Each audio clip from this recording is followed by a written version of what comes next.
$41 billion. We will explain. Wow. Okay. Plus, we are talking with the group behind a new effort to stop the Chicago Bears from going across the state line into Indiana. We're going to tell you their message to lawmakers. Let's take a live look outside, and still a little gray out there, but a warm-up is on the way. Yeah, very blah view from that vantage point, Caitlin. But I understand we're getting a little warmer today. It is going to be a little warmer. We could be in the low 30s today, which would be fantastic. Yep. Tomorrow, even better. And then it gets cold again, and then it gets warm again. So we're kind of on this roller coaster over the next few days. But this morning, our focus is on the radar as we still have some light scattered snow out there. Taking a look, you can see LaSalle County, especially with that dark green shade, some snow coming down in portions of Lake County. You might even see some flurry activity here in Chicago. Light snow is possible today, but talking about the temperatures, right now we're sitting around 20 throughout Chicagoland. It's 19 at the lakefront, 21 at O'Hare, and 20 at Midway, as well as in Aurora.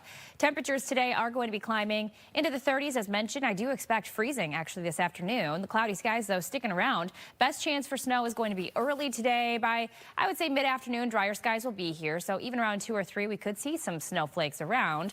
But our 3-day forecast does show those temperatures climbing nicely tomorrow. Unfortunately, tonight and early tomorrow, we have the chance for some slick roads.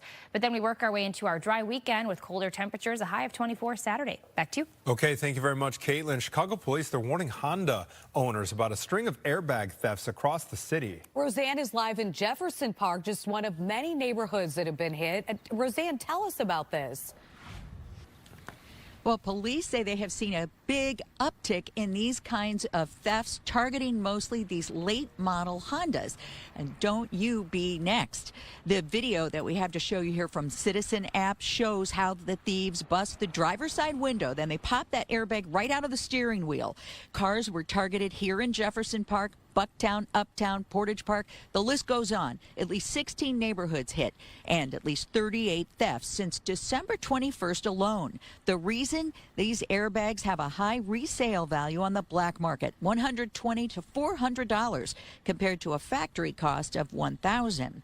Now, police say the offenders in these thefts in the city are 1 to 2 men. They're wearing jumpsuits, possibly driving a red Ford F-150 or a GMC black pickup with dealer plates.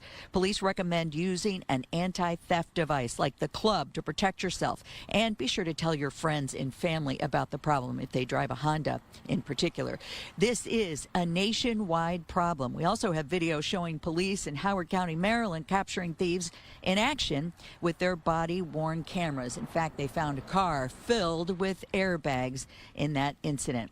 So these thefts of these airbags on these late model Hondas occur mostly in the night, overnight hours, something to keep in mind. Police also say if you make that horrible discovery and you come out and see that smashed driver's side window and missing airbag, don't touch anything, give them a call first. In Jefferson Park, Roseanne Tejas, Fox Chicago. All right, Roseanne, thank you very much. Earlier in the morning, we told you about the National Prayer Breakfast happening in Washington, D.C. President Trump is speaking right now. We're going to monitor what he says behind the scenes here. I'll have a full recap for you once the event wraps up.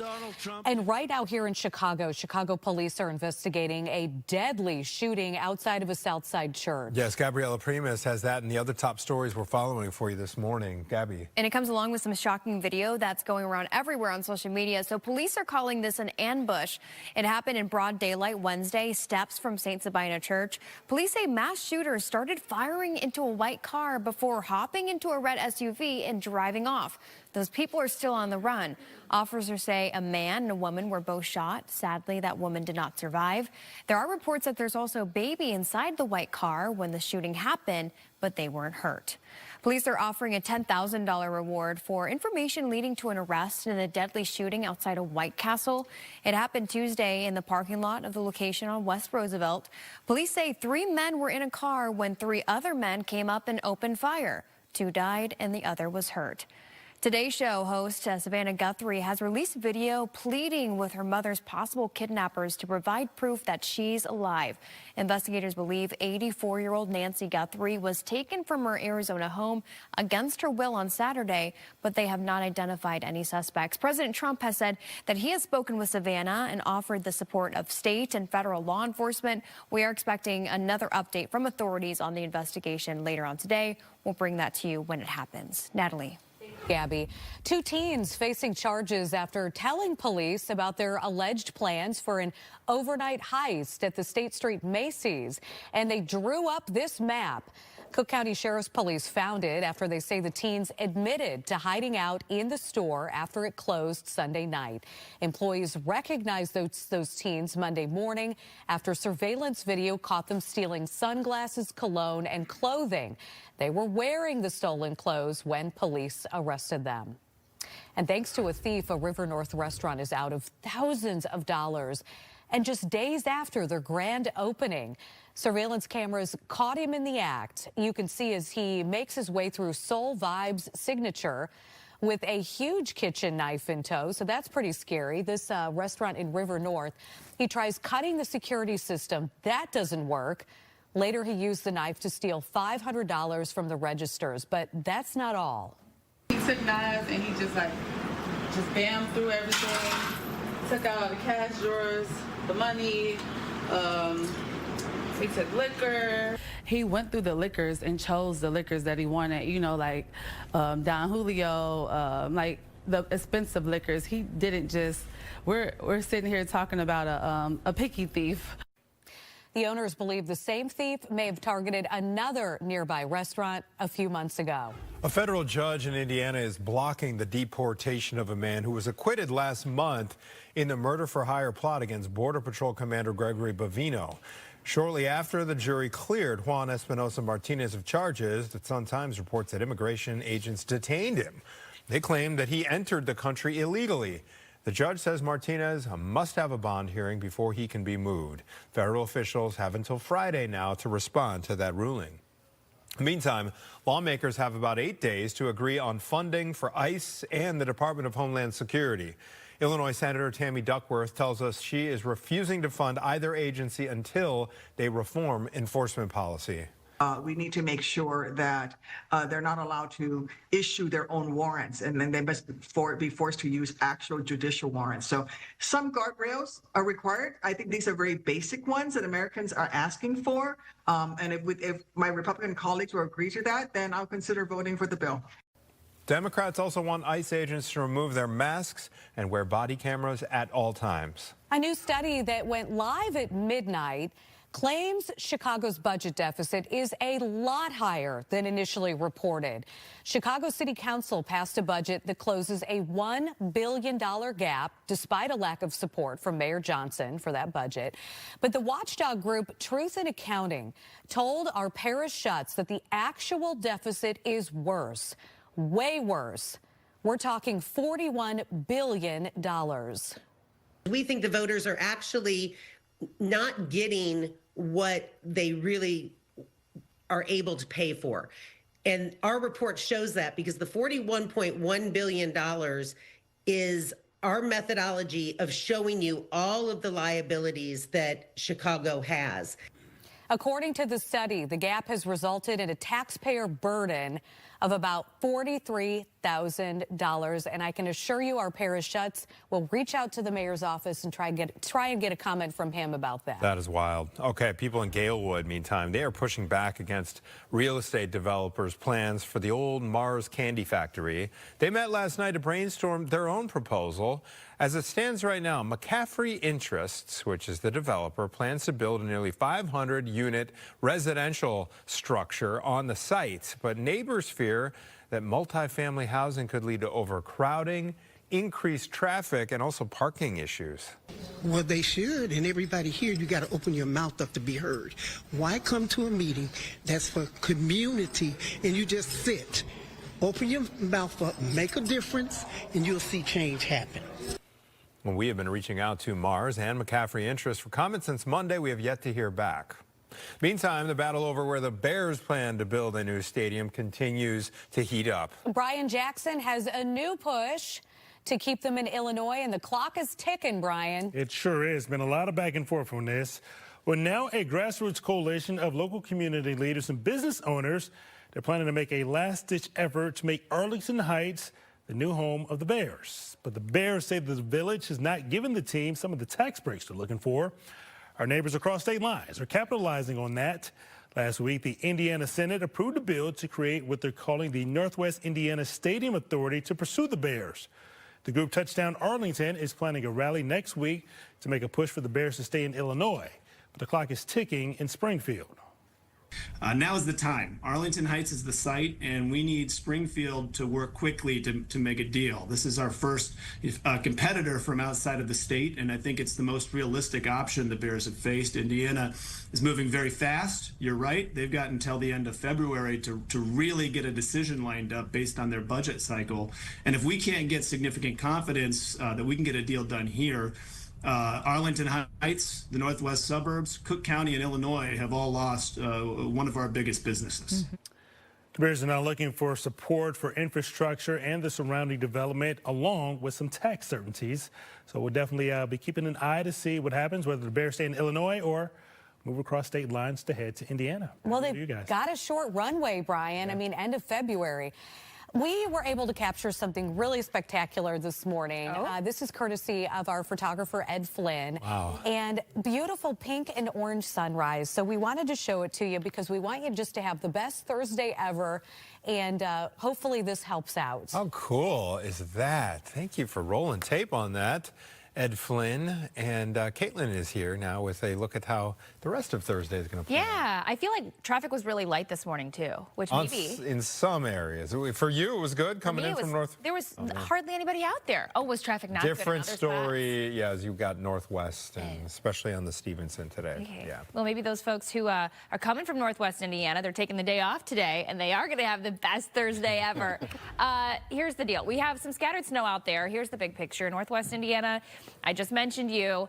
Luckily, we are in the dry there, but as you take a look just to the north, Cook County, Lake County, McHenry County, DeKalb, LaSalle, you have some light snow possible to start off your day. Now, the chance for snow is going to last, I would say, until about mid-afternoon, 2 or 3 o'clock. We could see some scattered light snow around in Chicagoland. Behind me, you can see the darker, the green, the heavier the snow is coming down. So really focused here along the Wisconsin border, Waukegan to Kenosha. Also, LaSalle County, Ottawa down to Streator, you have some snowfall coming. In Chicago, maybe some flurries here or there, but it is going to be a cloudy day today. Temperatures are ranging in the upper teens and low 20s. Right now, it's 21 at O'Hare, 20 at Midway, 19 at the Lakefront and in Gary, 20 in Aurora, 20 at Woodstock, too. So it's not too cold this morning. And temperatures are expected to reach into the low 30s this afternoon, which is fantastic. We could be hitting 32, which is where we should be for this time of year. Now, working our way through, I would say early evening, because as mentioned, we could see some snow around until about 2 or 3.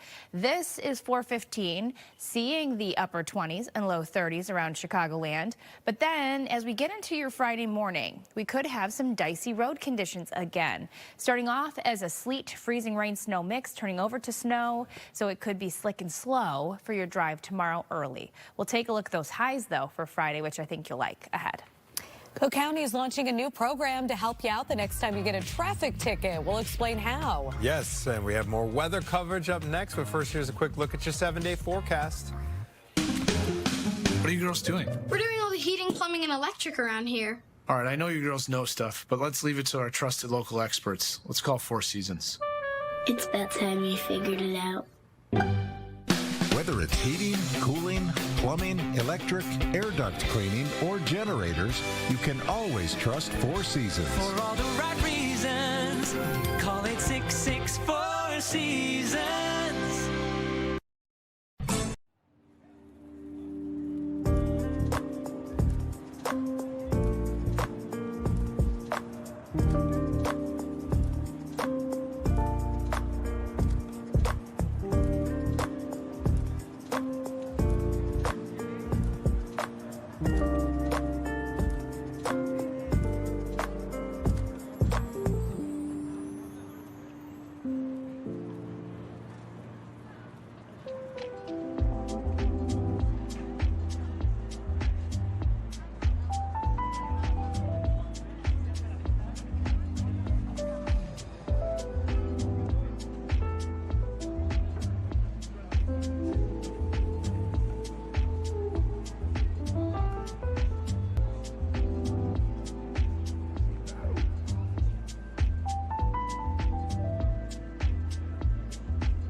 Well, if you've got a speeding ticket, I am so sorry, but for the first time, you can skip the long, drawn-out process of having to wait for it to be mailed to the clerk's office before you can pay it. Mariana Spiropoulos is the clerk of the Circuit Court of Cook County, and she's here to talk about a new pilot program that lets you pay online. And I hate to get excited about traffic tickets because they are terrible.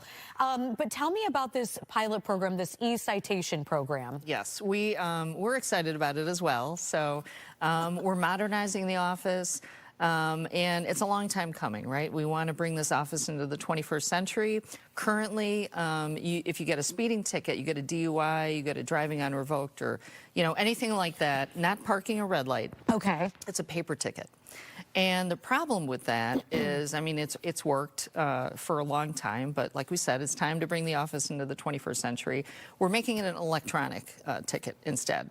So the officer will write the ticket on a handheld device. The information will be transmitted electronically to the local law enforcement agency. Then they send it to us, and it's accurate. We don't have to decipher handwriting, and we get it between 24 to 48 hours instead of 7 to 10 or even 2 weeks. So previously, then, the officer would handwrite the ticket, and then someone else would take a look at it and input that information into a Absolutely, computer. yeah. My goodness. Okay, so what municipalities have already signed on to this within Cook County? So we started a pilot project on December 2nd with 19 municipalities.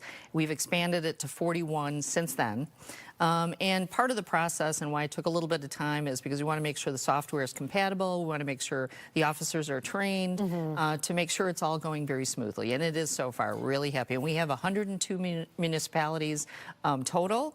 And then finally, we'll get City of Chicago on board as well, because they're 50% of our tickets. Okay. And I would assume this cuts down on errors, mistakes with those tickets too, right? And when you have 300,000 tickets a year, you want to make sure you're minimizing the mistakes. Or minimizing the tickets. I'm just putting that out there. Maybe not everybody needs a ticket. Okay, I know you can't control that. That is not your job. So this is how it works.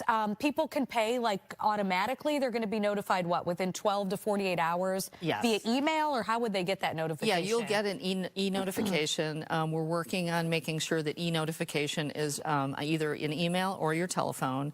But people can still mail it in. They can come in person. And they can mail in a check or do it online as well. You can still do that. It's just speeding up the process, because we've got a lot of stories. People come in right away. They want to pay, but we don't have the paper ticket, so we can't help them. Right. So we don't want people to be discouraged or, aggravated. Well, this allows the county to collect money a little faster, which I'm sure, helps out. But what if you want to contest that ticket? Right now, sooner. You've got the information, and you're able to do that. You can do it a lot sooner. We're also working on defendant access. You'll be able to plea online. You can't do that yet, but we're working on it. I love that. Yes. That is like my favorite part of this. Okay, so when do we think the city of Chicago will be on board? Do you have a timeline yet for that? We're having great conversations with them. They're open to it, which is very encouraging. We're hoping that maybe by the end of this year, we'll have City of Chicago online. All right. Did I miss anything? Is there anything else you want people to know? No, I think you covered everything. All right. Then we'll leave it there. Thank you so much, Clerk. We appreciate you coming in. Caitlin, tell us about that weather out there. Ooh, I was just looking at this live shot. You see the snowflakes every once in a while? We got some light snow in Chicago right now. We have scattered light snow showers throughout Chicagoland, LaSalle County, portions of Lake McHenry, DeKalb County. You have some light snow too. The best chance to see the snow is going to be the first half of the day today. As we work our way into the evening, drier skies will return for a short time before early tomorrow. But behind me again, you can see the light snow coming down over the city up to Evanston. We have some light snow coming down McHenry County, northern Kane County, LaSalle County. You have some snow headed towards Grundy County here shortly. Northwest Indiana mostly dry, perhaps a touch of some flurry activity in portions of eastern Porter and LaPorte County. But for today, temperatures are going to be right around 32 degrees. So we are going to be climbing back to the upper 20s and low 30s, which is great. It will be a touch gusty, though. We could see winds up to about 25 miles per hour. And as I just mentioned, the chance for some snow around. Tonight, 28 is our low with that wind coming in out of the west. Tonight, it could get a little bit sloppy out there. We expect mixed precipitation, meaning we could see some freezing rain. We could also have some sleet and some snow mixing in. And so tomorrow early, it could be a messy commute. So make sure you stay tuned to us. We'll keep you up to date with where that precipitation is falling. And then working our way through your Friday, temperatures are going to be back to the mid and upper 30s. The best chance for precipitation tomorrow is going to be early. And then as we get into the evening hours, we could even see some snow near the lake. It is going to be a touch gusty again. And tomorrow the winds are coming in out of the north-northwest up to 30 miles per hour. That is going to be dragging in some colder air for your Saturday. I'll show you that on your full 70 forecast ahead. Natalie. Thank you, Caitlin. We'll stay with us. We've got a lot coming up for you on Chicago Now at 10 a.m. A thief teams up with an insurance broker for one last heist. We're talking with the director of the brand new thriller Crime 101, starring Chris Hemsworth, Halle Berry, and Mark Ruffalo. Plus, experience Shakespeare literally like never before. Drunk Romeo and Juliet is making its Chicago debut. The actors are going to explain how they're able to perform after taking 5 shots of whiskey. I think it would be on the floor. That would be it. Plus, vintage photo booths are making a comeback, and one of them is coming to Bucktown. We're going to talk with the owners, all starting at 10 a.m. on Chicago Now.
Welcome back, 8:24 in your Thursday mornings. We'll take a live look at Michigan and Lake. Going to be slightly warmer, talking 30s today, which feels good compared to where we've been. Checking in with Caitlin in just a moment. But first, guess what? Chicago State University is celebrating a milestone in its athletics department. Chicago State held its first ever football signing day. This was yesterday. And this is the first Div 1 football team here in the city of Chicago. Head coach Bobby Rome II joins us now to talk about the players they signed and some of the goals for this inaugural season. Coach, thank you for being on the program. Appreciate it, sir. Thank you. Thank you. Thank you. Thank you. Thank you for having us. All right. Let's hear a little bit about this inaugural recruiting class for CSU football. Who are these players and where do they come from? All right. Well, I would tell you, man, we have a very unique class. Our goal was to go out and find the best talent possible to bring in to Chicago State. And with that being said, we wanted to bring in young men who understand that, this wasn't just a 4-year decision. This was going to be a 40-year decision that they were making. They were committing to building the legacy of our football program here at Chicago State. They were going to be the young men that were going to pour the concrete for the foundation for our future student athletes. And I believe we've done a tremendous job with some of the guys that we signed. We was able to sign up to 28 student athletes, 7 of those young men coming from the state of Illinois, 4 coming from the city of Chicago. We're very happy about the talent that we're able to bring in here to Chicago State. I mean, it's a heck of a way to kick off a football program, by grabbing some of the best talent in the country, but also bringing some of that back home flavor as well, adding that in the mix as well. So we did a great job attacking some of the surrounding states while also broadening our horizon and stretching out across the country and grabbing some talent as well and bringing those guys back to Chicago and developing those young men. So we're excited about the crop of young men that we're bringing in. Yeah, love it. Love seeing some of the hometowns there on the list of recruits here. Coach, let's go with that concrete analogy. What's going to make a solid concrete foundation here for this first season here? What are the goals? Is it you shooting for a certain number of wins during year one? Well, I think first things first is establishing a culture.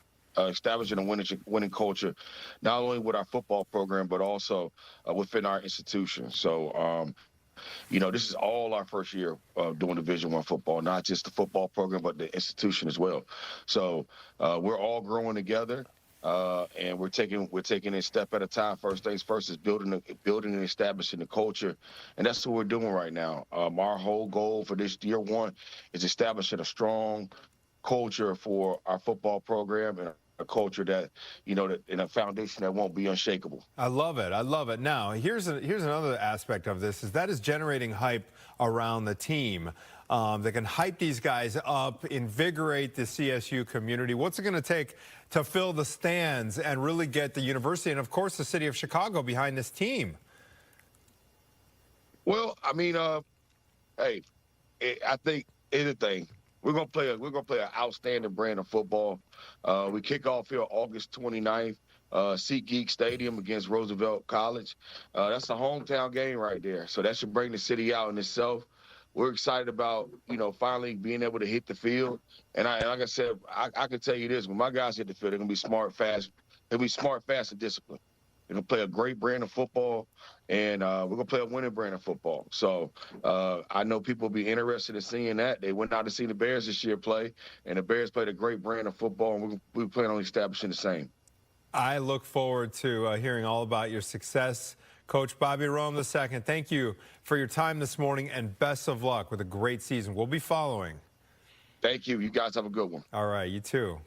And speaking of football, we are counting down to Super Bowl 60. Happens on Sunday, and the excitement is building ahead of the big game. Still ahead for us, we are going to go live to Santa Clara, California, to talk about some of the final preparations that are underway, along with kind of the security plan as we head into the big game. Caitlin? All right, scattered snow this morning, but temperatures on our way to the upper 20s and low 30s, feeling pretty good. But again, we're going to be dealing with the chance for snow. Tomorrow, we start off with slick roads. We could even see some freezing drizzle out there, but then highs in the upper 30s. What about this weekend? I'll show you your 7-day forecast ahead. Stay with us.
Welcome back. We have been following the president's speech at the National Prayer Breakfast that's happening in Washington, D.C. And he's been talking about national security, the Olympics, a range of topics. Let's listen As in. we gather today, there are many signs that religion is coming back, and now it's no longer signs. It's just coming back. It's coming back so strong. You know, your churches are filling up. You didn't have that 2 years ago. It was hurt by COVID, but it really, and they treated you terribly. The Democrats treated you terribly. Sorry, Mr. Congressman, but the truth is, I mean, they had pastors holding services outside. The people were standing 15 feet away from each other, and everybody was arrested. You know, it was like they ran it. You know, they always like to say, Trump is a dictator. They love that. I'm not a dictator. But they were like dictators. They were like the Gestapo. They were arresting people for going to church, and they were arresting people and treating people like horribly. And I made a lot of amends to those people. Those people were treated very badly for wanting to go to church. It had a huge impact, negative impact on churches, but the churches are now coming back stronger than ever. Nobody's ever seen anything like it, actually. So you're all hot, okay? You know, it's like the king of Saudi Arabia, he said, and you probably heard me say it, I love it, I was with him. And he said, a year and a half ago, he said, you know, a year and a half ago, he said, we thought your country was dead. And now you have the hottest country anywhere in the world. We're the hottest country anywhere in the world right now. Nobody even close. I think you can say that, Mr. I mean, El Salvador is very hot, but I think we can say that, right? We have the President Congo Trump here. speaking at the National Prayer Breakfast in Washington, D.C. We have the president's speech streaming for you right now on the Fox Local app. You can continue to stream it there.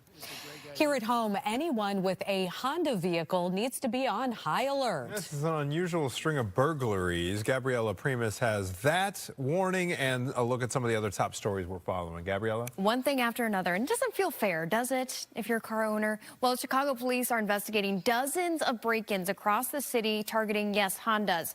Officers say the thieves are smashing windows and stealing the car's airbags. The crimes have been reported in at least 16 neighborhoods since December 21st. And this video, it's crazy. It's going all over social media. Chicago police are investigating a deadly shooting outside of a Southside church.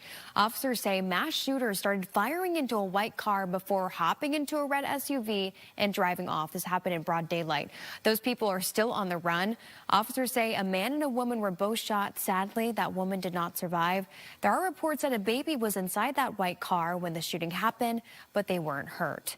People in Galewood are pushing back against developers' plans for the old Mars Candy Factory. They met last night to brainstorm their own proposal.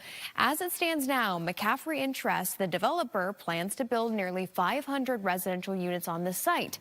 But neighbors fear the multifamily housing could lead to overcrowding, increased traffic, and parking problems. We've been reaching out to Mars and McCaffrey Interest for comment since Monday, but we have not heard back. Natalie Anthony. Thank you, Gabby. We are taking another live look outside. This is not my favorite camera shot because it just looks really dull out there. However, are we going to see some sunshine today and any precipitation falling from the sky? A little bit of snow. You can kind of see it from that live shot if you look really closely. We do have some flakes over the city, but it is definitely cloudy, as Natalie mentioned. You can see behind me how the snow is moving through Chicago currently. We still have that snow coming down in portions now of Grundy County, Kane, Kendall County. You have a little bit of light snow too. This stretches up into Lake County, Illinois.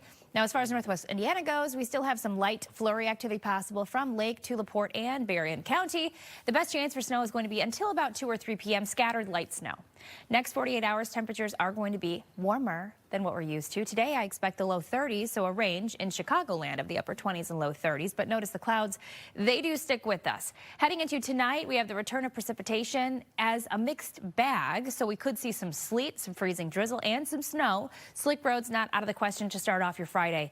As we get into the afternoon on Friday, mostly dry conditions with the potential near the lake for some snowfall. And then temperatures are plummeting down to about 10 as we get into Friday night. So colder air will be streaming in, screaming in, just in time for Saturday. Here's our futurecast again. The best chance for snow until about 2 or 3. And then this evening, it's quiet. As we get into early tomorrow, that's when that mixed bag turns over to scattered snow showers. And this is Friday afternoon. As mentioned, you might see some snow, especially near the lake. And then the colder air is settling in. And that's our main headline for the weekend. I wanted to show you that 7-day forecast because we're down to 24 degrees on Saturday, Sunday, back to 35. And next week, feeling good. Back to the 40s, Monday and Tuesday. Oh, boy, that'll be a treat. Caitlin, thank you so much. It's 8:37. You may think you're making the most out of that suitcase of yours. Not the case, though. One travel expert is showing us how it's really done to save space. Yeah, look at that little Tetris game. We're going to teach you how to play that on your next trip coming up at 9 o'clock. Weather Authority Media.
All right, the Super Bowl is only 3 days away, but with so many pre-game events leading up to Sunday, the Bay Area is heating up with competition, fun, and excitement. And with tens of thousands of fans soaking up the action, of course, safety remains a top priority there. Ashley Dvorkin is in Santa Clara, California. Good morning, Ashley. All right, set this up. We wish we were there with you. Good morning, Natalie and Anthony. Yes, here the excitement is certainly building. You can feel it in and around Levi's Stadium where I am. There are events throughout the Bay Area. There are 90,000 people that are expected to visit the Bay Area leading up to the Super Bowl. And then here at Levi's Stadium, they can expand capacity for 75,000 fans. So we're very excited, getting ready, just days away from the big game. Not sure Natalie, how long Anthony? you've been in town there, Ashley, but what are you noticing in and around the stadium and the city in terms of security? I know that's always a major priority. So we've heard a lot about the security so far leading up. The NFL chief security officer said that they've been working on the security planning for over 18 months. That also includes a hub that was turned into cyber security to look out for digital threats. But that there is no known or credible threat to the Super Bowl or its related events. It is a Tier 1 event, which is a Tier 1 on the event scale. And so that means that the federal, local, and state officials will be working together on it.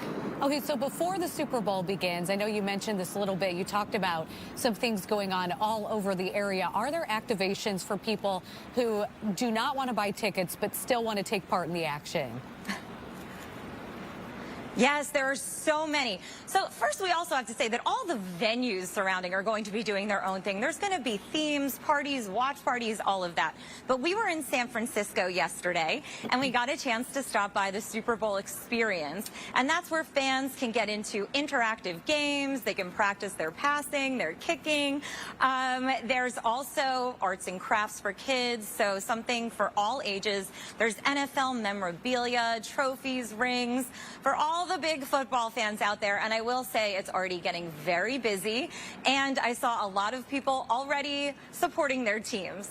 So it's exciting already. Natalie, Anthony. All right, you're right in front of the stadium there. Tell us, it looks pretty dressed up behind you. How does Levi Stadium look right now? Oh, it's all ready for the big game.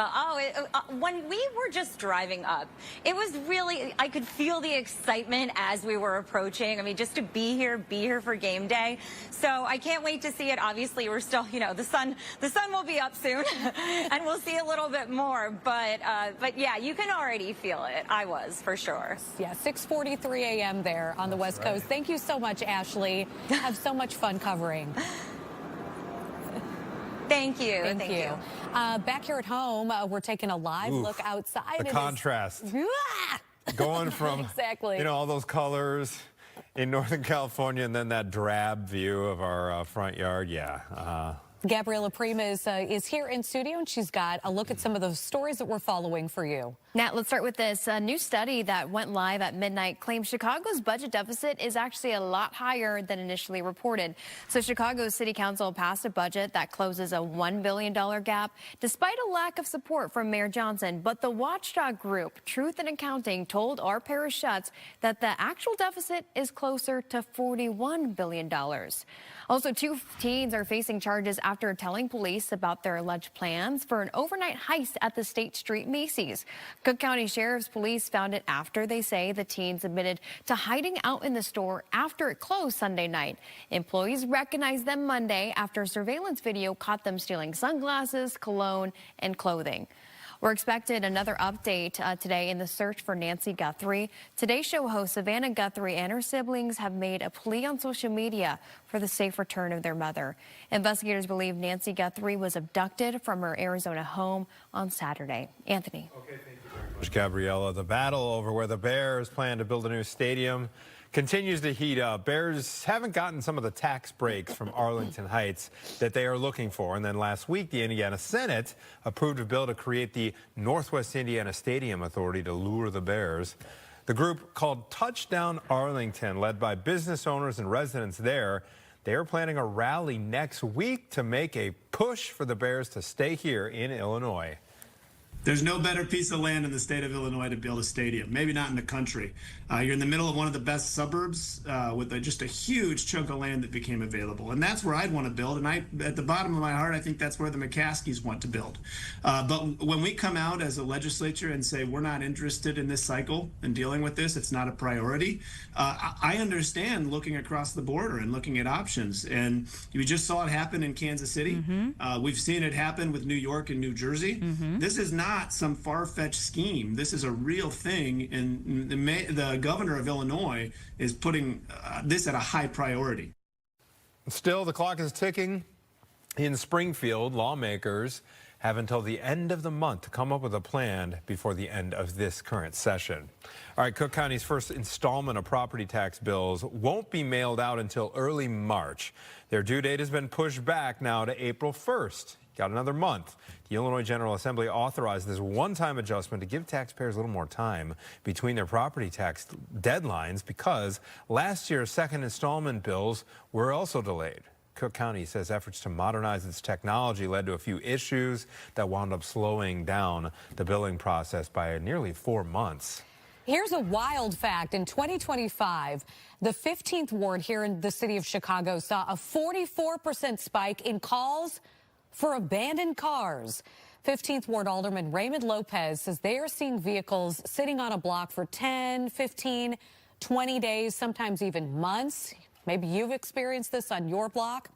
He joined Chicago Now, saying it is taking up precious space where parking is already at a premium.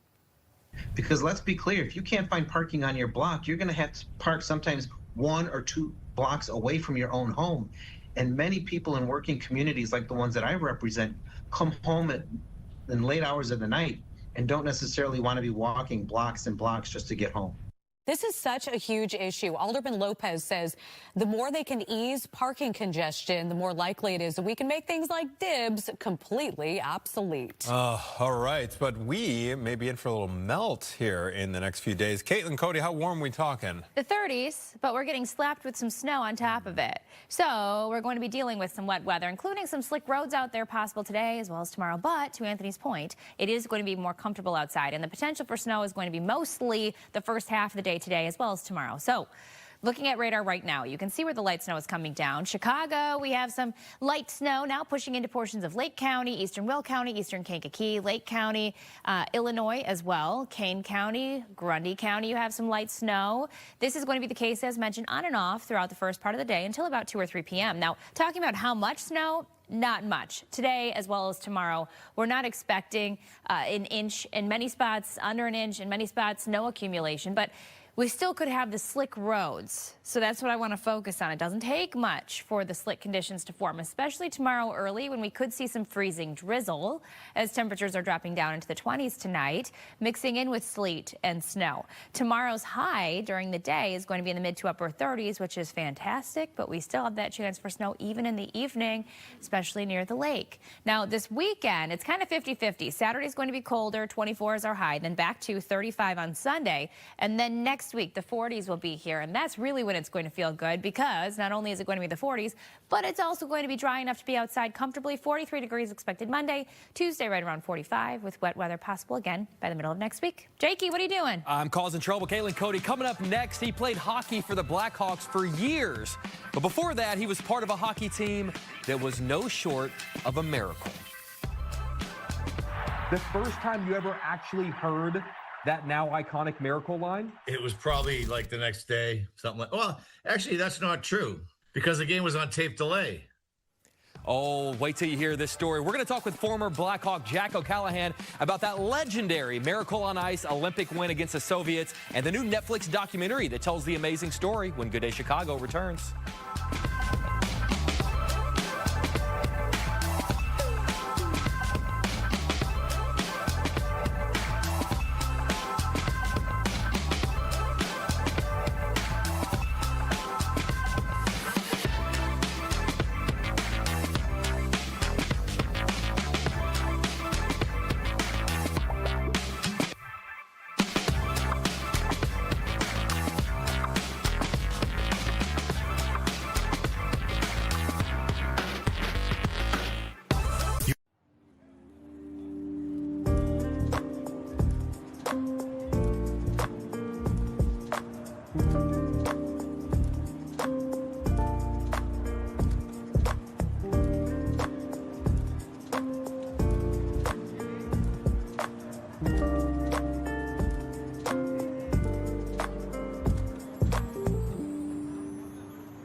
Welcome back. It is 8:53 on your Thursday morning as we take a live look from the north side down at the skyline. A little cloudy out there. Some snow in our future. A little warmer.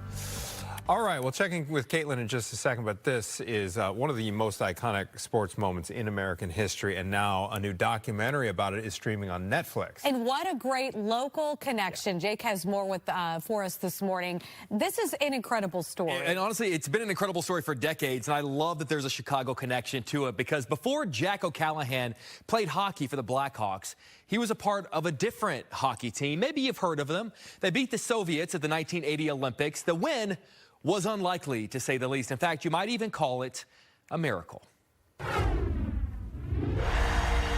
weren't superstars. We were the boy next door. A lunch pail, hard hat group of guys. To this day, it gives me chills. The American team, they were all amateurs. The feeling was these guys have no chance. He was going to be a runaway. That's how dominant the Soviet team was. We needed a change, and Herb was the perfect person. Our approach to the game was going to be entirely different. We signed Bobby! Herbie kicked our ass. I trained harder than I'd ever trained in my life. The new documentary, Miracle, The Boys of 80, tells the incredible and pretty legendary story of the 1980 men's Olympic hockey team and their unbelievable victory over the seemingly unbeatable Soviet team. Part of that team was a young man named Jack O'Callahan, who played for the Chicago Blackhawks for 6 seasons in the 1980s. But when we spoke, I wanted to know about the first time he ever heard Al Michaels' iconic "Do you believe in miracles?" line, since he was on the ice when it was yelled, and it actually unlocked a pretty great memory for him. 5 seconds left in the game. Do you believe in miracles? Yes! Unbelievable. Do you remember the first time you ever actually heard that now iconic miracle line? It was probably like the next day, something like. Well, actually, that's not true, because the game was on tape delay. So the Holiday Inn is up above the rink, right? The game was on 4 o'clock, and ABC was like, "Yeah, we'll show highlights of it at 7. You know, after the U.S. gets beat like 9-0. You know, no one's going to care." Well, they didn't realize what was going to happen. So we win. You know, awesome, and then we got to get some food, right? We're hungry. So you can go up to the Holiday Inn, and they're going to, you know, they have a dinner there, and they have this giant screen, like projection screen, and they show the game on the projection screen. You know, I don't know. They had to be 2,000 people in the room. Yeah, we're sitting with our parents, you know, kind of having dinner and watching the game, and it was unbelievable. And I think that's probably the first time anybody heard it. This is a miracle. I can't believe it. Miracle, The Boys of 80, now streaming on Netflix. He had a great career here in Chicago playing for the Blackhawks, but it's going to be hard to top that moment right there. So cool. Yeah. Jake, Thanks, guys. Thank you, sir. Thank you. Appreciate it. We are coming up on 9 o'clock on your Thursday morning. We're back with more Good Day right after this.